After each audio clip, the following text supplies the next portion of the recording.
Good morning. कसे आहात? आज सकाळी सकाळी एक पार्सल आलं आणि दिवसाची सुरुवात छान अशी झाली. त्यानंतर घर आवरलं आणि फ्रेश होऊन घेतलं. आणि आजकाल शेड्यूल माझा खूपच बिघडला आहे. त्यामुळे माझी झोप व्यवस्थित होतच नाही आहे आणि तोंड पण आलं होतं. मेडिसिन घेऊन पण बरं होत नाही आहे आणि खूप त्रास होतो आहे. आणि मागच्याच व्हिडिओमध्ये मी सांगितलं होतं की गॅस संपला आहे, तर गॅसवाल्या काकांना कॉल केला तर त्यांनी मला आज वेटिंग लिस्टवरती ठेवून दिलं. मग मला शेवटी हा चिवडाच खावा लागला. पण भूक खूप लागली होती, तर मी दूध, ब्रेड, मॅगी घेऊन आले आणि म्हटलं काहीतरी जुगाड करूया.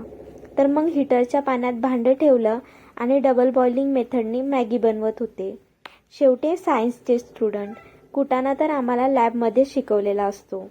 पण ही मॅगी होण्यासाठी मी जवळपास 1.5 तास हीटर वापरलं आणि तरी पण रिझल्ट काही खास नव्हता. शेवटी मी ते क्विट केलं आणि दूध गरम करून बघितलं. दूध खूप छान गरम झालं होतं. त्यानंतर मस्त दूध ब्रेड खाल्लं आणि दूध ब्रेड हे मला खूप जास्त आवडतं. मग रात्री बाहेरूनच मागवलं आणि त्याच्यामध्ये होती सोयाबीनची भाजी, जी मला अजिबातच आवडली नाही. पण तरी पण कसं तरी खाल्लं.